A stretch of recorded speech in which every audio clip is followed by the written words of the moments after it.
नमस्कार, मैं हूं सुमित तिवारी और आप देख रहे हैं जन उपकार न्यूज। आरक्षण के तहत मिलने वाले अधिकार, सवर्ण जातियों के मुद्दे और फिर भी समाज में असमानता का प्रभाव। क्या ये सवर्ण जनरेशन के लिए खतरा हो सकता है? क्या भारत में जातिवाद खत्म होगा या ये मुद्दे और बढ़ेंगे? हमारे समाज में सभी कुछ कैसे प्रभावित होता दिख रहा है और हम इसे सही दिशा में कैसे ले जा सकते हैं? भारत में आरक्षण के सिस्टम की शुरुआत कैसे हुई? किस प्रकार ये कानून समाज में असमानताएं पैदा कर रहे हैं? क्या सवर्ण जातियों को भी आरक्षण का लाभ मिलना चाहिए? क्या आप जानते हैं कि SC/ST एक्ट और आरक्षण की वजह से सवर्ण का अस्तित्व खतरे में है?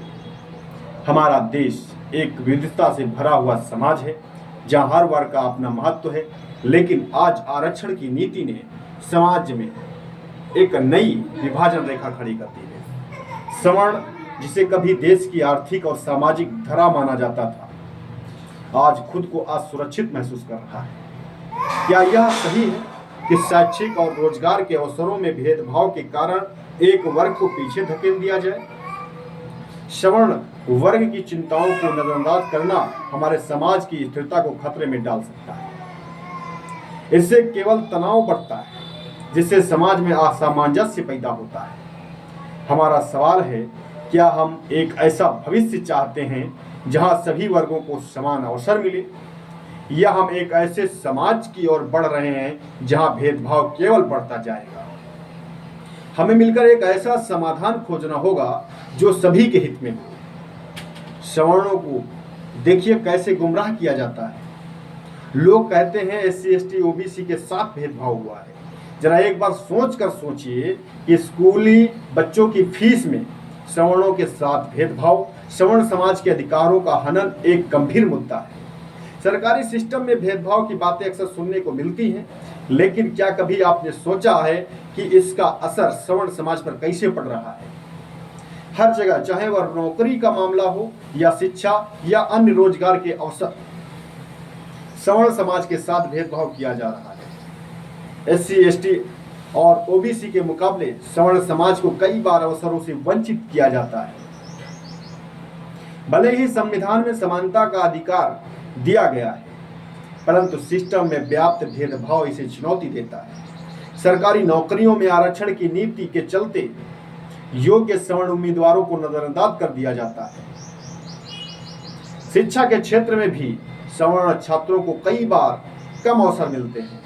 सरकारी कॉलेजों और विश्वविद्यालयों में दाखिले के लिए विशेष छूट और आरक्षण का लाभ उठाने वाले वर्गों के सामने सवर्ण छात्रों को कठिनाइयों का सामना करना पड़ता है। इस भेदभाव के खिलाफ आवाज उठाने की आवश्यकता है। हमें एक ऐसा समाज बनाने की दिशा में कदम उठाना होगा जहां सभी वर्गों को समान अवसर मिले। आपको बता दें, गरीब कोई जाति नहीं होती, वो व्यक्ति होता है, और व्यक्ति किसी जाति समुदाय से आ सकता है। इसलिए अगर आरक्षण देना ही है तो आर्थिक आधार पर दिया जाए। इस बार जो जातीय जनगणना हुई है कि जिसकी जितने हिस्सेदारी उसकी उतनी भागीदारी, इस सूत्र के साथ में जो नारा दिया जा रहा है पार्टियों की तरफ से, तो उसमें सवर्ण कहाँ है टोटल? अब हम आपको बताना चाहेंगे, हर जगह से कानूनी प्रावधानों के अनुसार सवर्णों को हर जगह से घेरा जा रहा है, हर जगह से कमजोर किया जा रहा है। ये कहाँ का न्याय है? किसी खेल प्रतियोगिता में किसी एक के पैर बांध दिए जाए और दूसरे को खुले छोड़ दिया जाए, दौड़ा दिया जाए, तो ये कहाँ का न्याय है? आपको अगर आरक्षण देना है, हम आरक्षण के खिलाफ नहीं है। आरक्षण देना है तो आरक्षण जो है जाति आधार पर नहीं, आर्थिक आधार पर दिया जाना चाहिए। आरक्षण आर्थिक आधार पर जब दिया जाएगा तो गरीब के बच्चे को लाभ मिलेगा, किसी जाति के विशेष को लाभ नहीं मिलेगा। गरीब व्यक्ति को जब लाभ मिलेगा तो गरीब व्यक्ति का उत्थान होगा। सवर्ण कोई अमीर जाति नहीं है। सवर्ण का अपना भी अधिकार है। कानून में सवर्णों के लिए समानता की बात कही जाती है।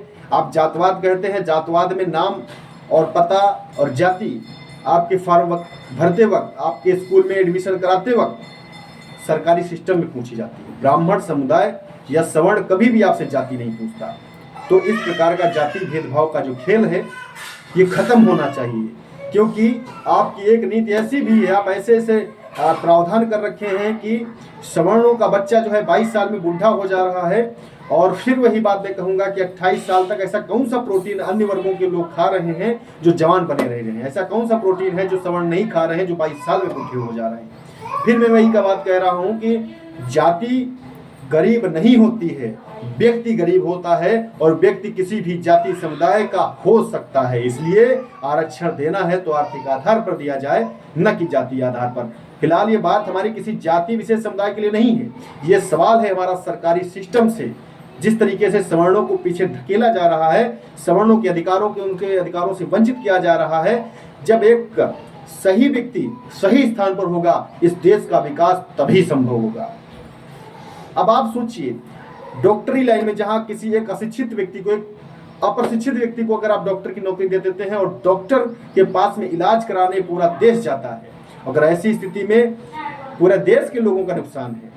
एक शिक्षा के स्तर में अगर आप आरक्षण देकर किसी को अध्यापक बना देते हैं तो उसके पास बहुत अच्छी जानकारी नहीं है। वहीं अगर एक सवर्ण व्यक्ति है जिसके पास में बहुत अच्छी जानकारी, उसको आप नजरअंदाज कर रहे हैं, और जिसके पास कम योग्यता है, कम दक्षता है, आप उसको नौकरी दे रहे हैं। तो शिक्षा के अवसर में भी आप समझिए कि देश का, समाज का व्यक्ति अध्यापक के पास पढ़ने जाता है और वहां पर भी पूरे देश को ही नुकसान हो रहा है। आरक्षण किसी जाति समुदाय का नहीं, परंतु पूरे देश का विकास का बाधक है। इस वीडियो को ज्यादा से ज्यादा शेयर करिएगा, लाइक करिएगा, और हाँ, आपके भी जो विचार हैं, आपको मुझे गाली देना है तो आप गाली भी दे सकते हैं, लेकिन तर्कपूर्ण संगति से।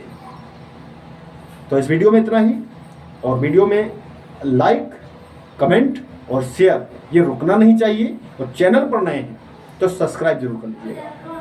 मिलेंगे एक नई जानकारी साथ, तब तक के लिए नमस्कार।